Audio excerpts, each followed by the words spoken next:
Delighted to be joined by Conor Kelsall here. Fight announcement, mate. Do you want to quickly talk about when you're next out? Yep, so I'm back out April 12th at Magnum in Rotherham. Pretty much like my own venue. Boxed them multiple times, amateurs and pros now. I'm in another 6-round fight. It should have been a 6-round last time.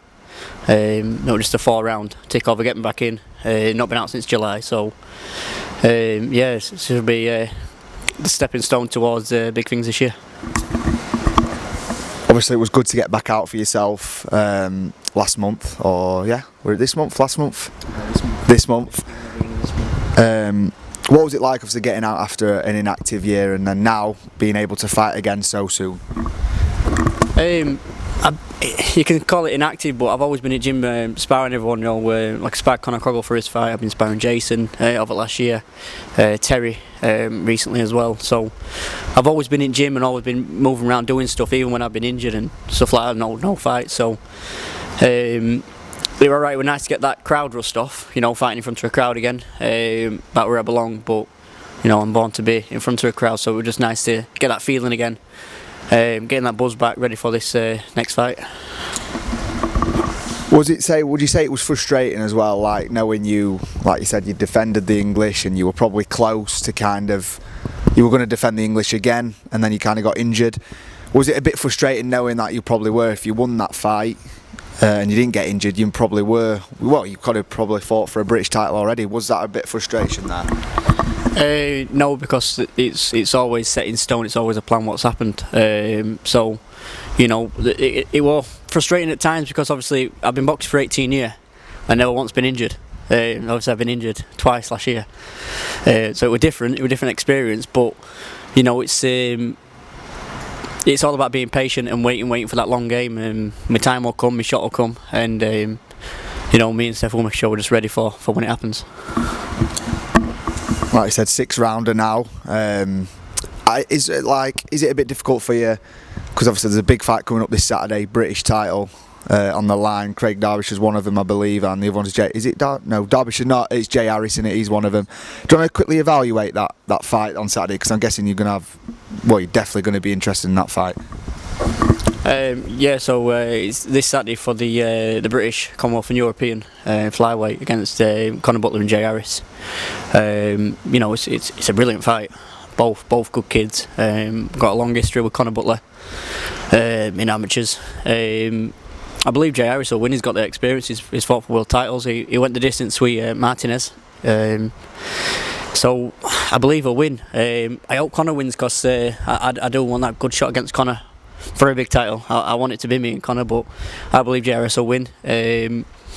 But again, I'm not stepping down from it. I'm still wanting that British title, so may the best man win, and I'll be there waiting.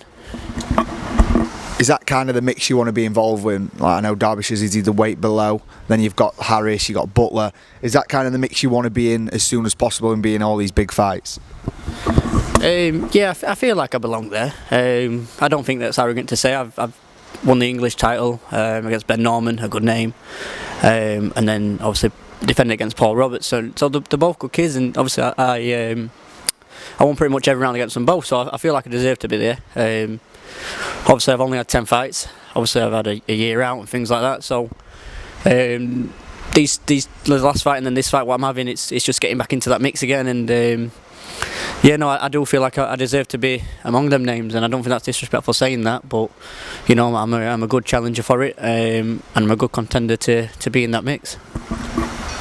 Like you said, around the gym, Steffi's put a lot of backing behind you, the hype's around you. Is it important, like you said, you have only had, like you are still inexperienced a little bit in only having that many fights, so is it important to kind of not push on too much, still get the experience you need, still try and be active as possible?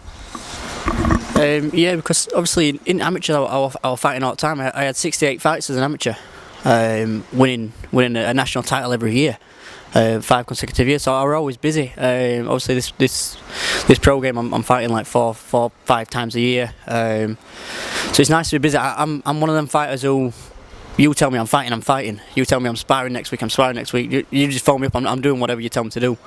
It's sort of like an old school fighter. You tell me what I'm doing, I'll turn up and do it. So I'm as active as I'm being told to be. To be fair, I'm always training, I'm always in the gym, always running. So yeah, I'll always be ready for whatever comes. Final question. What would a good 2024... How would a good 2024 finish for Conor Kelsall? Still undefeated, and obviously I wanted to be fighting for a big title. But like I said, I'm patient with it. I'm not rushing things. If I don't fight for a big title this year, then I might fight for it next year. It'll come. Big times will come. Big nights will come. All my fans have been patient with me. They're all waiting for these big moments, supporting me along the way. But yeah, ideally I would want to fight for a big title, but I understand how it works, and sometimes it not always fall that way. So as long as I'm busy, I'm happy. Brilliant. A big 2024 coming for yourself, Conor. Looking forward to it.